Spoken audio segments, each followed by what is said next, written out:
السلام عليكم ورحمة الله وبركاته.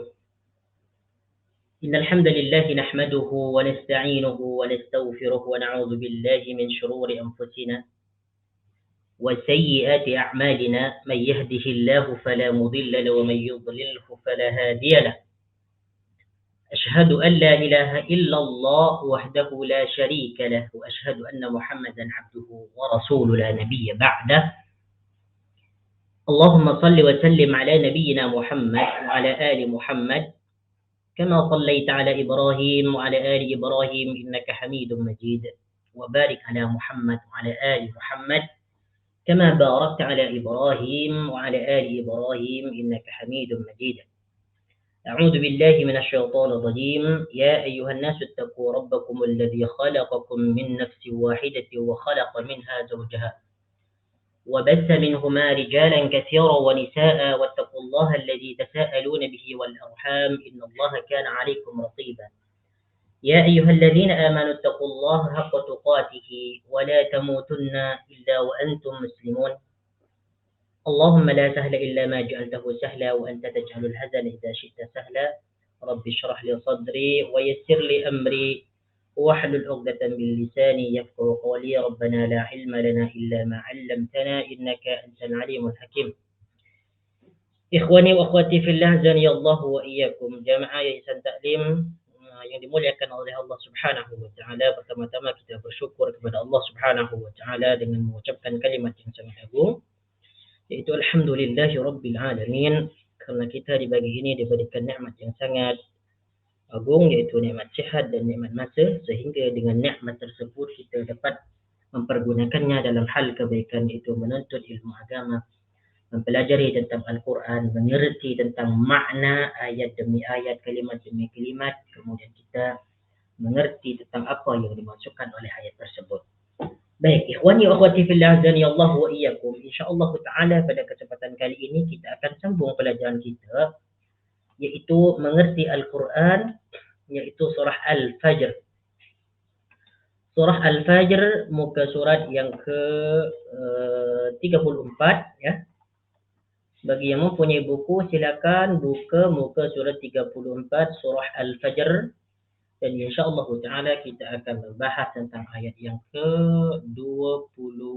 20. Ayat yang ke-20. A'udzu billahi minasy syaithanir rajim. Wa tuhibbunal mala hubban jamma. كلا إذا دكت الأرض دكا دكا وجاء ربك والملك صفا صفا وجيء يومئذ بجهنم يومئذ يتذكر الإنسان وأنى له الذكرى يقول يا ليتني قدمت لحياتي فيومئذ لا يعذب عذابه أحد ولا يوثق وثاقه أحد يا أيتها النفس المطمئنة ارجعي إلى ربك راضية مرضية فادخلي في عبادي وادخلي جنتي. Baik, ayat yang ke-20. Wa tuhibbunal mala hubban jamma. Perhatikan pada ayat yang ke-20. Wa tuhibbunal mala hubban jamma. Wa tuhibbuna, dan kamu mencintai atau sukakan al-mala, harta, hubban, dengan kecintaan, jamman, yang berlebihan. Wa tuhibbuna, dan kamu mencintai. Perkataan at-tuhibbuna, tuhibbuna di sini merupakan af'alul khamsah ya. Kenapa perkataan tuhibbuna ini disebut af'alul khamsah? Karena tuhibbuna merupakan fi'il mudhari yang diakhirkan oleh waw dan nun. Ya, bentuk mufrad dia adalah tuhibbu. Tuhibbu, kamu mencintai atau kamu suka. Ya, tuhibbuna, kamu semua ataupun kalian suka, ya, al-mala, harta. Perkataan al-mala ni makna dia adalah harta, ya. Ini merupakan bentuk mufrad, bentuk jamak dia adalah amwal. Hubban dengan kecintaan. Sedangkan hubban ni dia bentuk masdar kepada perkataan habba yuhibbu hubban. Kecintaan jaman yang berlebihan. Jadi apa yang dimaksud dalam ayat ini? Bahwasanya sebagaimana yang sudah kita ketahui bersama pada sebelum ini, pada ayat sebelum ini Allah Subhanahu wa taala menceritakan ketika manusia itu diberikan harta oleh Allah Subhanahu wa taala, maka mereka dengan gembira, dengan bangga mengatakan bahawa itu adalah sesuatu yang Allah Subhanahu wa taala muliakan mereka karena Allah telah memberikan harta kepada mereka. Dan justru sebaliknya, apabila mereka, ya, rezeki itu dikurangi atau dibatasi rezekinya, maka mereka akan berkata bahwasanya itu adalah suatu cara penghinaan ataupun Allah Subhanahu wa taala menghinakan kepada mereka. Padahal Allah Subhanahu wa taala membantah perkataan mereka, kalla bal la tukrimuna al-yatim. Kalla, bukan seperti itu. Apa yang Allah berikan kepada kamu dari harta yang banyak itu adalah ujian, itu adalah cobaan. Begitu juga dengan rezeki yang dibatasi oleh Allah Subhanahu wa taala, itu bukan penghinaan, tetapi itu adalah cobaan, itu adalah cabaran, itu adalah ujian. Bagaimana orang yang miskin itu dia boleh hidup boleh sabar dengan kemiskinan yang diberikan oleh Allah Subhanahu wa taala. Kemudian pada ayat yang ke-20 ini, manusia itu berbuat demikian, ya, dia mengatakan bahwasanya Allah Subhanahu wa taala memuliakan dia dengan harta yang banyak, kemudian menghinakan dengan rezeki yang sedikit, kemudian mereka tidak memuliakan anak yatim, tidak memberikan mereka makan, bahkan apa yang mereka makan itu dihasilkan oleh harta warisan yang didapat dengan mencampur adukkan antara perkara yang haram dengan perkara yang halal. Itu sebabnya mereka karena mencintai dunia, mencintai harta yang berlebihan, sehingga mereka ini mengabaikan perintah Allah Subhanahu wa taala seperti menginfakkan harta benda di jalan Allah Subhanahu wa taala, kemudian tidak memberikan makan kepada fakir miskin dan sebagainya. Kemudian Allah Subhanahu wa taala mengingkari perkataan mereka, kalla idza dukkatil ardu dakkan dakkan. Pada ayat yang ke-21, kalla. Apabila kita berjumpa dengan perkataan kalla, itu maknanya adalah mengingkari suatu pernyataan yang telah disebutkan sebelumnya. Kalla, sekali-kali tidak. Kalla, jangan kamu begitu. Idza dukkatil ardu dakkan dakkan. Idza dukkat, apabila bumi itu digoncangkan. Perkataan dakka di sini makna dia adalah bergoncang. Ya. Perkataan dakka makna dia adalah bergoncang. Ini merupakan fi'il madhi mabni majhul, ya, mabni majhul. Ya. Fi'il madhi dia mabni fa'il adalah dakka. Dakka bergoncang, kalau dukka digoncangkan. Apa di sini yang digoncangkan? Al-ardu, bumi. Siapa yang menggoncangkan? Yang menggoncangkan di sini tidak disebutkan, yaitu Allah Subhanahu wa taala. Makanya fi'il madhi di sini disebut fi'il madhi mabni majhul, yaitu kata kerja bentuk lampau ataupun kata kerja yang bermakna telah, dan fi'ilnya dan fa'ilnya, subjeknya tidak disebutkan. Dakkan secara berturutan. Dakkan secara berturut-turut ataupun berturutan. Jadi apa yang dimaksud dalam ayat ini, ayat yang ke-21 ini, bahwasanya manusia itu begitu rakusnya terhadap dunia, mereka tidak memberikan harta kepada anak yatim, bagian mereka tidak diberikan, kemudian harta warisan didapatkan oleh mereka dengan cara yang batil dan sebagainya, kemudian mereka mencintai dunia dengan cara berlebihan, sehinggalah mereka akan berhenti apabila nanti bumi itu digoncangkan. Apabila bumi nanti digoncangkan. Apa yang dimaksud dalam ayat ini? Yaitu berlakunya hari kiamat. Kalla idza dukkatil ardu dakkan dakka. Adakah manusia itu akan mencari harta dunia, ya, akan mengumpulkan harta dunia sehingga barulah tiba ataupun berlaku hari kiamat, yaitu digoncangkannya bumi. Kalla idza dukkatil ardu dakkan dakka. Kemudian ayat yang ke-22.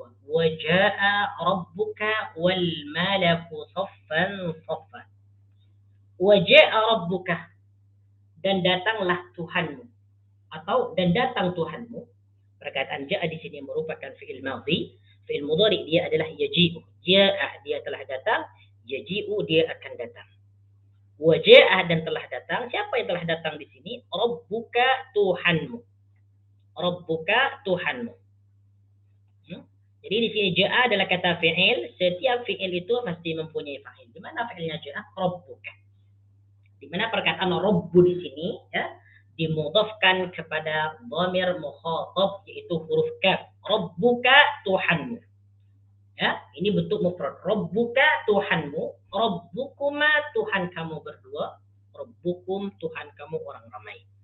Wa jaa rabbuka, dan datang Tuhanmu, ataupun kemudian datang Tuhanmu. Wal malaku saffan saffa, sedangkan malaikat. Wal malaku, dan sedangkan malaikat.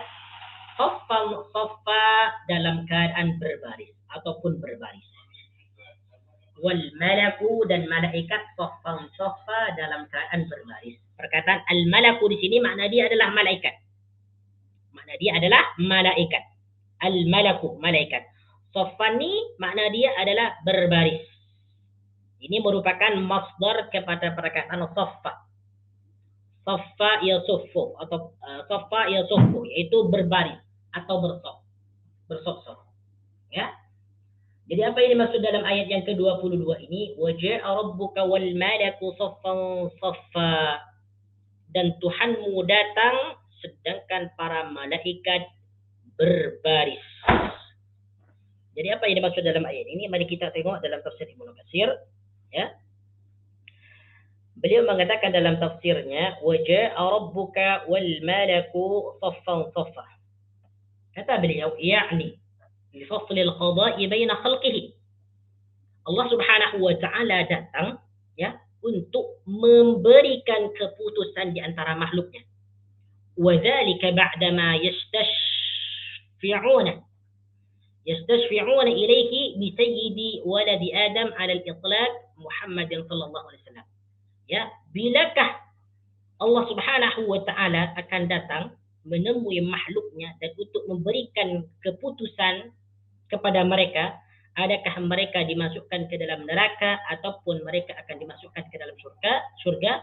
Kata Ibnu Katsir, wa dzalika ba'dama yastashfi'una ilayhi bi sayyidi waladi Adam 'ala al-itlaq Muhammadin sallallahu alaihi wasallam, yaitu setelah mereka ini meminta syafaat kepada baginda Nabi sallallahu alaihi wasallam. Jadi nanti Allah Subhanahu wa taala akan turun menghadap manusia sedangkan para malaikat itu berdiri secara saf-saf berbaris, ya, setelah manusia itu meminta syafaat kepada baginda Nabi sallallahu alaihi wasallam. Ba'dama yas'aluna ulil azmi minar rusuli wahidan ba'da wahid. Setelah mereka itu meminta syafaat kepada ulil azm, ya, ulil azmi, yaitu satu persatu. Di mana pada hari kiamat nanti manusia itu akan berdatangan, akan pergi kepada para nabi, yaitu ulul azmi seperti Nabi Nabi Nuh, Nabi Ibrahim, Nabi Musa, kemudian yang terakhir kepada Nabi Muhammad sallallahu alaihi wasallam. Dan semua para nabi ini mereka berkata, lastu bi sahibi dzakum, aku ni tak boleh memberikan syafaat kepada kalian. Ya.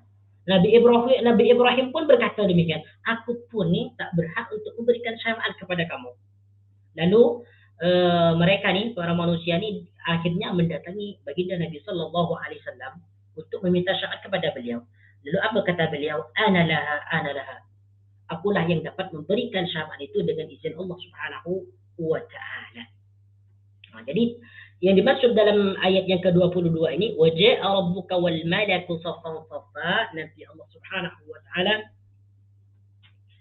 akan datang ya, untuk memberikan keputusan amal, ya, keputusan balasan kepada semua manusia. Adakah mereka itu mau dimasukkan ke dalam neraka ataupun ke dalam syurga? Nah, kemudian ayat yang ke-23 ini, ayat yang ke-23 ini sangat penting sekali. Ini menjelaskan tentang neraka jahanam. La haula wala quwwata illa billah. Semoga kita dijauhkan daripada daripada neraka jahanam.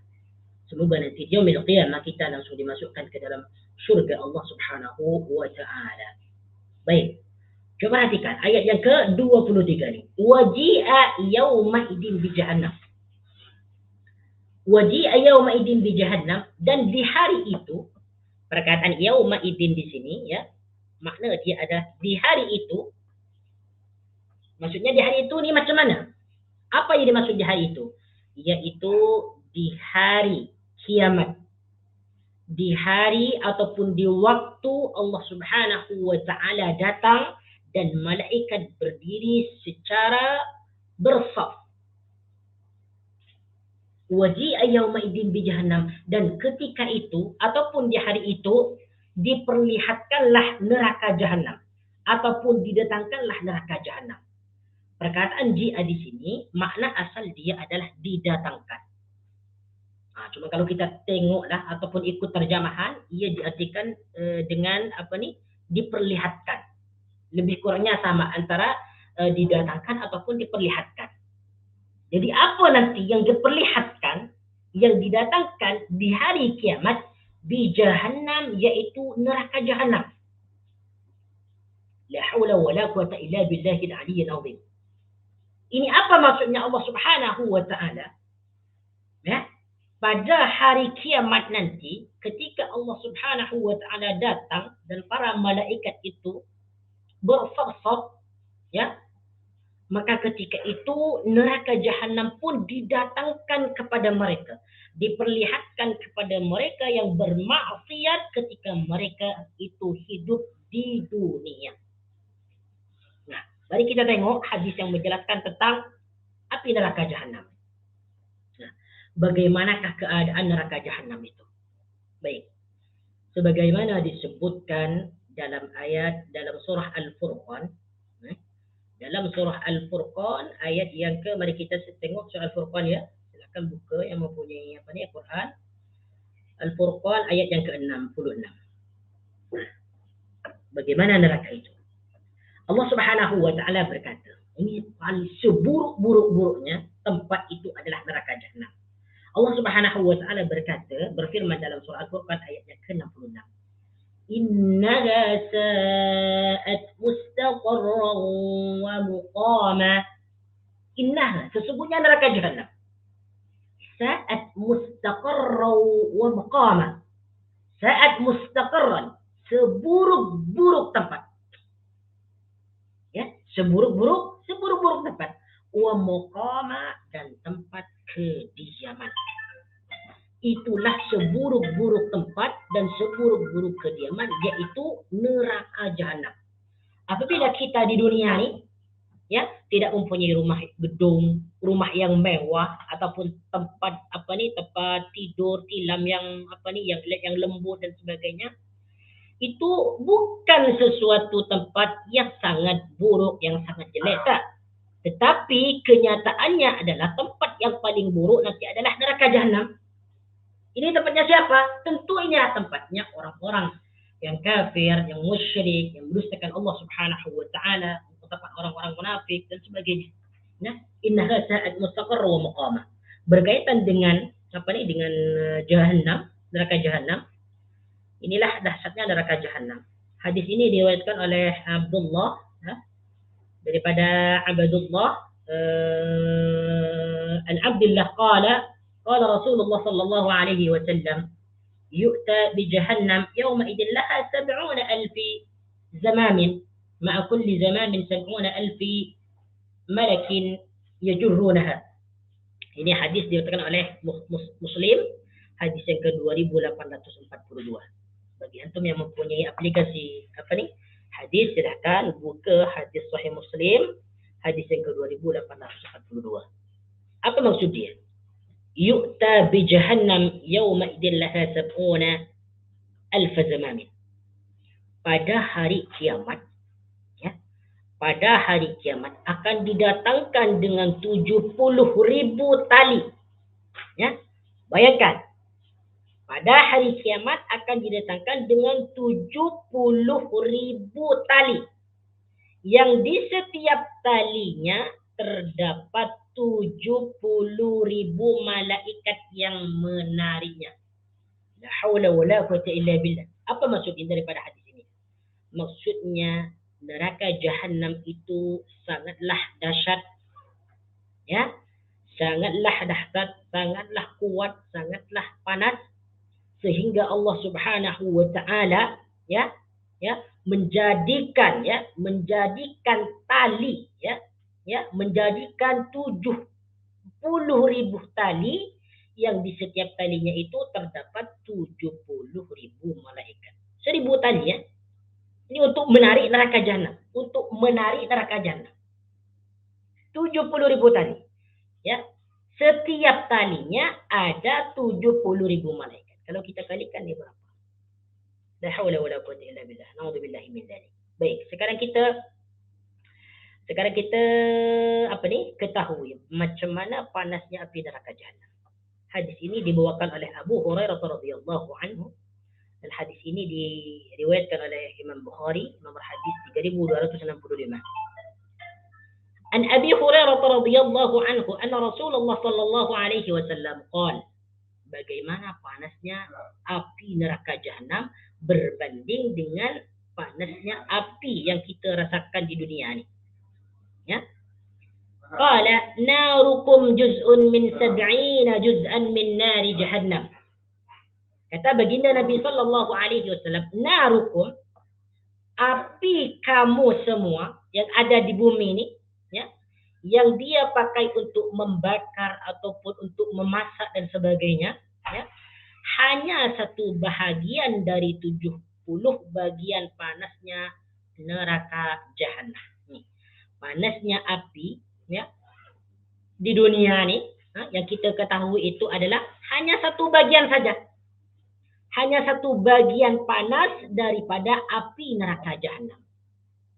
Bayangkan 70 juzuk, ya, 70 bahagian, berarti 69 bahagiannya ada di dalam neraka jahanam. Satu panas hanya diturunkan ke bumi. Ini satu panas, satu bahagian saja. Bagaimana kita sudah merasakan panasnya panasnya api neraka tersebut. Ya, ketika panas kita pun tidak kuat ketika ada panasnya matahari, kita guna topi, helmet dan sebagainya, guna jaket ataupun panas. Apalagi api di dunia. Apalagi ditambah dengan api neraka. La haula wala quwwata illa billah. Semoga kita dijauhkan daripada azab neraka jahanam. Waji'a yaumaidin bi jahannam, ketika didatangkan ataupun diperlihatkan nanti pada hari kiamat neraka jahanam, bagaimanakah kondisi manusia ketika itu? Yaumaidin yatadakkarul insanu wa anna lahu dzikra. Yaumaidin, ketika itu, yatadakkarul insanu, manusia mulai ingat, mulai sadar. Yaumaidin yatadakkarul insanu, ketika itu manusia sadar ataupun ingat. Ya, apa yang dimaksud yauma idzin yatadakkarul insanu? Baik, perhatikan di sini. Yauma idzin ini tak perlu kita jelaskan, dah. Kita paham semua apa makna yauma idzin. Sedangkan perkataan yatadakkaru ini merupakan fi'il mudhari, diambil daripada fi'il madhi, tadzakkara yatadzakkaru. Tadzakkara, dia telah ingat, yatadzakkaru, dia sedang ingat ataupun sadar, ya, ataupun akan sadar ataupun akan ingat. Yatadzakkaru. Siapa di sini yang sadar ataupun ingat? Al-insanu, manusia. Jadi perkataan al-insanu di sini kedudukan dia menjadi fa'il daripada yatadzakkaru. Setiap fi'il pasti ianya mempunyai fa'il. Jadi al-insanu fa'il kepada yatadzakkaru. Siapa yang ingat di sini? Al-insanu. Semua manusia di hari itu merasa menyesal. Mereka sudah sadar bahwa apa yang dijanjikan oleh Allah Subhanahu wa taala, termasuk neraka jahanam, termasuk azab, termasuk hari kebangkitan, termasuk surga, Ketika itu manusia mulai sadar, oh ternyata hari kiamat betul-betul berlaku. Ternyata ya, ternyata balasan neraka jahanam bagi orang kafir dan orang munafik dan orang musyrik memang betul-betul ada. Jadi ketika itu nih, ketika dinampakkan, ketika diperlihatkan neraka jahanam, orang kafir, orang musyrik, orang munafik, ketika itu sadar. Tetapi di sini Allah Subhanahu wa taala mengatakan wa anna lahu dzikra. Wa anna lahu dzikra, wa anna dan bagaimana? Perkataan anna di sini makna dia adalah bagaimana? Lahu dzikra. Lahu dzikra, peringatan itu dapat memberikan manfaat bagi mereka. Wa anna dan bagaimana lahu dzikra, peringatan itu atau kesadaran itu dapat memberikan manfaat bagi mereka ataupun baginya. Jadi lahu di sini dia merujuk kepada al-insan. Perkataan lahu ni kepada al-insan. Wa anna dan bagaimana lahu bagi dia al-insan az-zikra, peringatan dapat memberikan manfaat. Az-zikra ni makna dia adalah peringatan. Jadi apa ini maksud wa anna lahu dzikra? Jadi sebagaimana yang sudah disebutkan tadi, ketika neraka jahanam diperlihatkan kepada mereka, mereka sudah mulai sadar, sudah mulai percaya, sudah mulai mengambil peringatan. Tapi kata Allah, wa anna lakum dzikra. Bagaimana mereka itu dapat memberinya bagaimana istilahnya az-zikra, peringatan itu dapat memberikan manfaat kepada mereka sedangkan waktunya sudah terlambat. Jadi tidak ada faedah lagi, tidak ada manfaat lagi. Walaupun mereka merasa menyesal, walaupun mereka mau beriman, walaupun mereka mau percaya bahwasanya kiamat itu memang berlaku, ya, bahwasanya neraka jahanam itu memang dijanjikan dan dipersiapkan untuk orang yang musyrik, yang kafir dan sebagainya, tidak akan bermanfaat walaupun mereka ketika itu sadar. Wa anna lakum dzikra. Bagaimana mereka itu dapat mengambil manfaat daripada daripada penyesalan mereka. Nah, tengok ni, yang lebih mengenaskan lagi ni, ayat yang ke-24. Bagaimana kondisi mereka nanti, orang-orang kafir, orang-orang musyrikin. Yaqulu ya laitani qaddamtu li hayati. Yaqulu, mereka berkata. Nah, siapa yang dimaksud yaqulu di sini? Ya. Yaqulu ni dia merujuk kepada al-insan. Yaqulu ni dia fi'il mudhari, ya. Yaqulu dia berkata. Jadi fa'il dia ni dia mentakdir huwa, dia. Dan huwa di sini yang dimaksud adalah al-insan. Yaqulu dia berkata. Yang dimaksud dia berkata adalah al-insan, manusia ketika itu berkata. Ketika neraka jahanam sudah mulai ditampakkan, diperlihatkan di hadapan mereka, mereka berkata, ya laitani qaddamtu li hayati. Ini merupakan perkataan penyesalan. Mereka menyesal. Ya laitani, alangkah baiknya diriku ni. Ya laitani, alangkah baiknya diriku ni. Qaddamtu li hayati. Qaddamtu, jika aku berbuat kebaikan. Jadi perkataan ya laitani ini makna dia adalah alangkah baiknya diriku. Ya. Ya laitani, alangkah baiknya diriku. Qaddamtu, jika aku berbuat kebaikan. Li hayati, di dalam hidupku dahulu. Ya. Jadi perkataan qaddamtu ni makna dia adalah aku mengerjakan kebaikan. Ya. Qaddamtu, jika aku mengerjakan kebaikan. Perkataan qaddamtu ni dia merupakan fi'il madhi yang dipertemukan dengan damir ta' mutakallim wahdah. Ya. Yaitu tu ni disebut ta' damir mutakallim wahdah. Yaitu damir yang menunjukkan kepada orang yang berbicara. Qaddamtu, aku berbuat kebaikan dahulu. Mana asal dia adalah qaddama ni dia mendahulukan. Mana asalnya? Qaddama yuqaddimu.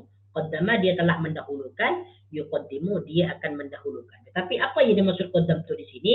Yaitu mendahulukan kebaikan. Maksud dia adalah mengerjakan kebaikan dahulu. Li hayati, untuk hidupku. Jadi mereka ni dia akan berkata ketika nanti diperlihatkan neraka jahanam, mereka akan berkata, ya laitani qaddamtu li hayati.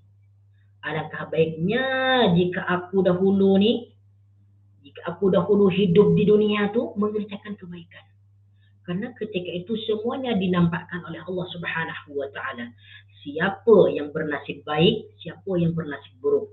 Nah, yang bernasib buruk ni dia akan berkata seperti ini, ya laitani qaddamtu li hayati. Mari kita tengok ni dalam tafsir Ibnu Katsir.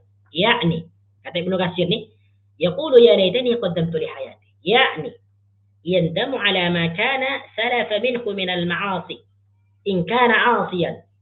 ويود لو كان ازداد من الطاعات إن كان طاعيا كما قال الإمام أحمد بن حنبل. Tengok ni. Jadi kata Ibnu Katsir, yandamu ala ma kana salaf min al-ma'asi, mereka itu menyesali terhadap maksiat-maksiat yang telah mereka perbuat dahulunya. Terutamanya orang kafir, orang musyrik, orang munafik. Mereka akan menyesali. Kenapa? Karena mereka bernasib buruk. Sebentar lagi mereka akan dicampakkan ke dalam neraka jahanam selama-lamanya. Ya, begitu juga dengan orang musyrik. Karena orang yang menyekutukan Allah, yang mensyirikkan Allah Subhanahu wa taala, dosa mereka selama-lamanya tidak akan diampuni oleh Allah Subhanahu wa taala. Inna Allah la yaghfiru an yushraka bihi wa yaghfiru ma duna dzalika liman yasha. Sesungguhnya Allah tidak akan pernah mengampuni dosa syirik, ya. Wa yaghfiru ma duna dzalika liman yasha. Dan Allah mengampuni dosa selain syirik bagi orang yang dikehendaki, kecuali apabila dia mau bertobat ketika hidup dunia. Kalau dia sudah mati dan dia mati dalam keadaan syirik, maka tidak ada ampunan bagi mereka. Selama-lamanya ni mereka akan menghuni neraka jahanam. In kana 'asiyan, apabila mereka itu bermaksiat. Jadi nanti ini bukan hanya orang kafir, orang yang mengerjakan dosa-dosa besar nanti juga akan merasa menyesal. Kenapa dahulu mereka ni berbuat maksiat, berbuat seperti ini? Kenapa mereka itu tidak berbuat kebaikan dan sebagainya? Nah, jadi ketika itu mereka sudah merasa menyesal. Sekarang ayat yang ke-25. Bagaimanakah siksaan Allah Subhanahu wa taala itu? Tengok ni ayat yang ke-25 ni. فَيَوْمَئِذٍ لَا يُعَذِّبُ عَذَابَهُ أَحَدٌ. فَيَوْمَئِذٍ, maka di hari itu, apa yang dimaksud di hari itu ni? Itu hari kiamat. La yu'adzibu 'adzabahu ahad. La yu'adzibu 'adzabahu ahad.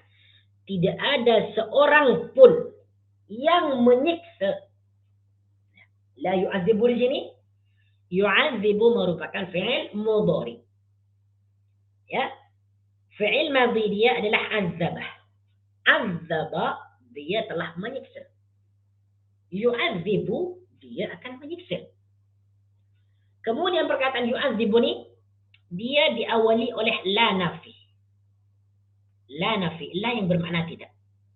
Berarti apabila fi'il mudhari diawali oleh la nafi, itu menjadi kalimat negatif, bermakna tidak. La yu'adzibu, tidak menyiksa. Siapa yang tidak menyiksa? Ahadun, seorang pun. Azabahu, seperti azabnya, yaitu seperti azab Allah Subhanahu wa taala. Jadi terjemahan secara maknawi, فَيَوْمَ إِذٍ لَا يُعَذِّبُ عَذَابَهُ أَحَدٌ, maka pada hari itu tidak ada seorang pun yang menyiksa, ya, azabahu, yang sama dengan siksaannya. Jadi apa yang dimaksud dalam ayat ini? Bahwasanya azab Allah Subhanahu wa taala begitu dahsyat. Siksaan Allah Subhanahu wa taala bagi orang kafir, bagi orang munafik, bagi orang musyrik, bagi ahli maksiat ni, azab dia tu sangat pedih, sangat kuat. Tidak ada yang menandingi azab Allah Subhanahu wa taala.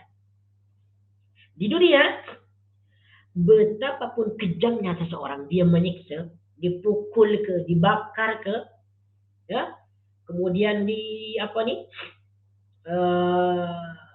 istilahnya, disembelih ke dan sebagainya, siksaan itu tidak seberapa berbanding dengan siksaan Allah Subhanahu wa taala. Maknanya siksaan Allah Subhanahu wa taala itu begitu pedih, begitu dahsyat. Makanya sentiasa kita berlindung kepada Allah Subhanahu wa taala dalam salat kita sebelum kita mengucapkan salam. Kita berlindung kepada Allah, Allahumma inni a'udzubika min adzab jahannam wa min adzab al-qabr wa min fitnatil mahya wal mamat wa min syarri fitnatil masih dajjal. Supaya kita dijauhkan daripada azab Allah Subhanahu wa taala. Jadi tidak ada yang menandingi azab Allah. Kemudian ayat yang ke-26 tu, wala yusiqu wasaqahu. Coba kita perhatikan dulu ya. Di sini ada tafsir Ibnu Katsir, ayat yang ke-25 tadi itu, fa yauma idzin la yu'adzibu 'adzabahu ahad. Kata beliau, ay laisa ahadun ashadda 'adzaban min ta'dzibillahi man 'asahu. Yaitu tidak ada seorang pun yang menyiksa di mana siksaan tersebut lebih dahsyat daripada siksaan Allah Subhanahu wa taala terhadap orang yang mendurhakainya. Kemudian ayat berikutnya, wala yusiqu wasaqahu ahad. Wala yusiqu, yusiqu ini makna dia adalah mengikat. Ya, mengikat. Ya, diikat. Wala yusiqu, dan tidaklah yusiqu mengikat. Perkataan yusiqu ini sama penjelasan dia dengan yu'adzibu. Juga fi'il mudhari diambil daripada fi'il madhi, awsaqa yusiqu. Ya, yang bermakna mengikat. Apabila diawali oleh la nafi, maka makna dia adalah tidak mengikat. Siapa yang dimaksud tidak mengikat nih? Siapa dia? Fa'ilnya ahadun, seorang pun. Wasaqahu, sama dengan ikatannya. Wasaqahu, sama dengan ikatannya. Di sini dia merujuk kepada Allah ataupun kepada Rabbuk. Jadi terjemahan secara maknawi, wala yusiqu wasaqahu ahad, dan tidaklah seorang pun yang dapat mengikat, ya, dan saya ulangi lagi, dan tidaklah seorang pun yang mengikat yang sama dengan ikatannya. Maksudnya nanti yaumil qiyamah tidak ada seorang pun, ya, yang mengikat musuh-musuh Allah Subhanahu wa taala dengan rantai seperti ikatan Allah Subhanahu wa taala. Jadi ikatan Allah Subhanahu wa taala ketika Allah nanti mengikat orang-orang kafir nih, tidak ada yang menyamai ikatan Allah Subhanahu wa taala dengan ikatan apapun. Maknanya ikatan Allah nanti di yaumil qiyamah ini begitu dahsyat juga. Waliyadu billahi ta'ala. Semoga kita dijauhkan daripada azab Allah Subhanahu wa taala. Kemudian ayat berikutnya, ayat yang ke-27. Ayat yang ke-27. Ya ayyatuhan nafsul mutmainnah. Ya ayyatuhan nafsu. Wahai jiwa. Ya ayyatuha. Ya di sini merupakan nida, kata seruan. Setiap kalimat isim yang dimulakan dengan ia itu adalah seruan. Ya ayyatuha. Hei, ataupun wahai. Ya ayyatuhan nafsu. Apa maknanya nafsu? Nafsu adalah jiwa. Nafsu ni boleh kita terjemahkan jiwa, orang, diri, ataupun seseorang. Ataupun seseorang. Dia maknanya nafsu. Cuma dalam ayat ini yang lebih sesuai, makna nafsu adalah jiwa. Ya ayyatuhan nafsu, wahai jiwa. Jiwa yang macam mana? Al-mutmainnah, yang tenang. Al-mutmainnah, yang tenang. Perkataan al-mutmainnah itu makna dia adalah tenang. Jadi kalau ada seorang perempuan diberikan nama mutmainnah, itu bermakna seorang perempuan yang tenang. Tenang macam mana? Tenang karena dia berzikir kepada Allah, tenang karena dia beriman kepada Allah, dan sebagainya. Jadi perkataan mutmainnah ini, dia makna dia adalah tenang. Diambil daripada fi'il madhi, yatma'anna, yatma'un, yatma'annu, yatma'anna, yatma'innu. Fahuwa mutma'innun. Mutma'innatu ni dia merupakan isim fa'il ya, tapi bentuk dia adalah muannas. Karena ada tak muannas di belakang. Al-mutma'innah yang tenang. Jadi terjemahan secara maknawi, ya ayyatuhan nafsul mutma'innah. Wahai jiwa yang tenang. Nah, oke. Apa yang dimaksud jiwa yang tenang di sini? Ya. Yang dimaksud jiwa yang tenang di sini ada beberapa tafsiran ulama. Ya ayyatuhan nafsul mutmainnah. Di antaranya, ya ayyatuhan nafsul mutmainnah ini dia nanti dikatakan kepada orang-orang yang beriman apabila mereka mau mati. Ataupun nanti ya ayyatuhan nafsul mutmainnah ini sebuah kalimat yang akan dikatakan kepada orang yang beriman setelah mereka dibangkitkan daripada kubur mereka. Jadi orang-orang yang beriman nanti dipanggil ya ayyatuhan nafsul mutmainnah. Dalam tafsiran yang lain, ya ayyatuhan nafsul mutmainnah. Ketika turun ayat ini dalam sebagian penjelasan ya, dalam sebagian keterangan. Ketika turun ini, ya ayyatuhan nafsul mutmainnah, tiba-tiba Abu Bakar mendengar ayat ini. Ya ayyatuhan nafsul mutmainnah. Abu Bakar mendengar ayat ini, beliau takjub. Ya, beliau takjub. Beliau kagum. Wow, indahnya ayat ini. Ya ayyatuhan nafsul mutmainnah. Lalu Abu Bakar itu bertanya kepada baginda Nabi sallallahu alaihi wasallam. Wahai baginda, apa maksud ayat ini? Untuk siapa ayat ini? Kata Abu Bakar. Lebih kurangnya seperti itu. Pertanyaan Abu Bakar. Lalu baginda Nabi sallallahu alaihi wasallam menjawab, ungkapan ini ya ayyatuhan nafsul mutmainnah laka, untuk kamu nanti. Ini sebagian penjelasan dalam tafsir ya. Sebagian penjelasan dalam tafsir. Ya ayyatuhan nafsul mutmainnah. Tapi ala kulli hal, jiwa orang-orang yang beriman ya. Mutmainnah ini, jadi maksud mutmainnah ini jiwa orang-orang yang beriman, yang berzikir kepada Allah Subhanahu wa taala, yang percaya kepada Allah, percaya kepada Nabi, percaya kepada hari kiamat, percaya kepada hari kebangkitan. Mereka itu mempunyai jiwa yang tenang. Ya. Irji'i ila rabbiki radiyatan mardiyah. Irji'i, kembalilah.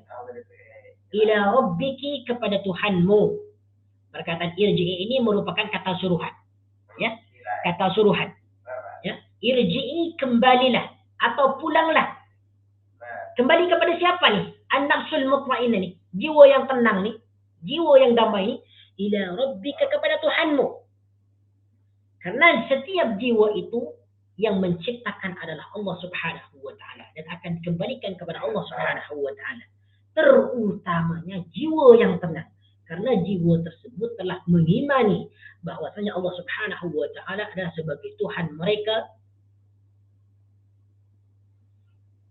Ila rabbiki, kepada Tuhanmu, radiyatan, dalam keadaan puas. Radiyatan, dalam keadaan puas mendapatkan pahala, mardiyatan, yang diridhai. Irji'i ila rabbiki radiyatan, dalam keadaan puas karena mendapatkan pahala ataupun nikmat, mardiyatan, yang diridhai.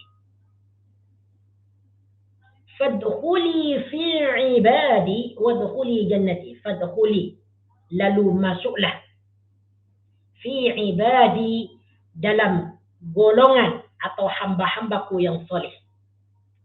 Fadkhuli fi ibadi, dalam golongan ataupun hamba-hambaku yang soleh. Itu mereka nih, jiwa-jiwa yang tenang nih, sentiasa nanti akan dikumpulkan bersama hamba-hamba Allah Subhanahu wa taala yang soleh. Kata Ibnu Katsir, ai fi jumlatihim, yaitu bersama kumpulan mereka. Orang yang baik, orang yang soleh, orang yang jiwanya tenang akan dikumpulkan bersama mereka yang jiwanya juga tenang. Wadkhuli jannati, wadkhuli, dan masuklah, jannati, ke dalam syurgaku. Jannati, ke dalam syurgaku. Inilah nanti balasan bagi orang-orang yang mempunyai jiwa yang tenang. Siapa orang-orang yang mempunyai jiwa yang tenang? Yaitu orang yang beriman kepada Allah Subhanahu wa taala, beriman kepada hari kiamat, mengerjakan amal soleh, mengerjakan perintah Allah Subhanahu wa taala, maka akan dikatakan kepada mereka nanti di hari kiamat, irji'i ila rabbiki radiyatan mardiyah. Lalu mereka akan dikumpulkan bersama kawan-kawan mereka, bersama kumpulan-kumpulan mereka. Lalu mereka akan disuruh masuk, akan diperintahkan masuk ke dalam surga. Nah, ikhwani wa akhwati fillah azani Allah wa iyyakum, kita telah habis nih, telah menghabiskan surah Al-Fajr.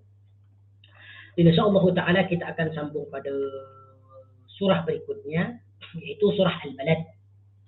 Di mana surah Al-Balad ini terdiri daripada 20 ayat. Surah Al-Balad ini merupakan surah yang ke-90. Ya. Surah yang ke-90. A'udzu billahi minasyaitonir rajim. Makna Al-Balad ini adalah negeri ataupun kota. Yang dimaksud negeri di sini adalah kota Makkah. Yang dimaksud Al-Balad di sini adalah kota Makkah. Ayat yang pertama, A'udzu billahi minasyaitonir rajim. Bismillahirrahmanirrahim. La uqsimu bihadzal balad wa anta hillun bihadzal balad wa walidin wa ma walad. Laqad khalaqnal insana fi kabad. أيحسب أن لن يقدر عليه أحد يقول أهلكت مالا لبدا. Ayat yang pertama, La uqsimu bihadzal balad. Ini sumpah Allah Subhanahu wa taala. La uqsimu. La di sini adalah la zaidah, bukan la nafi. Jadi la di sini tidak mempunyai makna. Ya, ini hanya zaidah, tambahan saja. Dia tidak bermakna. Jadi la uqsimu, ya, uqsimu ni makna dia adalah aku bersumpah. Perkataan uqsimu ni merupakan fi'il mudhari daripada fi'il madhi aqsama yuqsimu. Aqsama dia telah bersumpah, yuqsimu dia akan bersumpah ataupun sedang bersumpah. Apabila yuqsimu huruf mudhari'nya diganti kepada hamzah, maka makna dia adalah aku bersumpah. Uqsimu aku bersumpah. La uqsimu aku sungguh bersumpah. Bihadzal balad dengan negeri ini, yaitu kota Mekah, Baitul Haram. Bihadzal balad dengan negeri ini, yaitu kota Mekah. Al-balad ni makna dia adalah negeri ataupun kota. Jadi ayat yang pertama ni Allah Subhanahu wa taala bersumpah dengan kota Mekah, yaitu Baitul Haram. Apabila Allah Subhanahu wa taala ya mengawali kalamnya, mengawali firman-Nya dengan sumpah, dengan perkataan sumpah, itu berarti ada sesuatu yang nak dijelaskan dan sesuatu itu sangat penting. Nah, baik, insyaallah ta'ala sampai di sini ya dua. Insyaallah kita akan sambung pada minggu hadapan, sebab ada sendiri sekarang lagi ada urusan. Pada pukul 9 nanti ada acara, insyaallah. Insyaallah ta'ala kita akan sambung pada minggu hadapannya. Kalau ada kesalahan dan kesilapan itu datangnya daripada Anda sendiri. Kalau ada kebenaran itu datangnya daripada Allah Subhanahu wa taala. Selebihnya Anda mohon maaf karena berhenti awal. Dan semoga ini bermanfaat untuk kita lah. Ya. Semoga kita nanti dikumpulkan bersama baginda Nabi sallallahu alaihi wasallam. Semoga kita diselamatkan daripada siksa kubur dan siksa neraka jahanam, dan jangan lupa agar kita sentiasa diselamatkan oleh Allah Subhanahu wa taala daripada siksanya. Jangan lupa kita berdoa kepada Allah Subhanahu wa taala dalam salat kita sebelum kita salam. Allahumma inni a'udzubika min adzabi jahannam wa min adzabil qabr wa min fitnatil mahya wal mamat wa min syarri fitnatil masiihid dajjal. Nah, هذا والله تعالى أعلم. أقول قولي هذا أستغفر الله العظيم لي ولكم. سبحانك اللهم وبحمدك أشهد أن لا إله إلا أنت أستغفرك وأتوب إليك. وصلى الله على سيدنا محمد وعلى آله وصحبه وبارك وسلم تسليما كثيرا. والحمد لله رب العالمين. أقول لكم جزاكم الله خيرا وبارك الله فيكم. السلام عليكم ورحمة الله. الله وبركاته.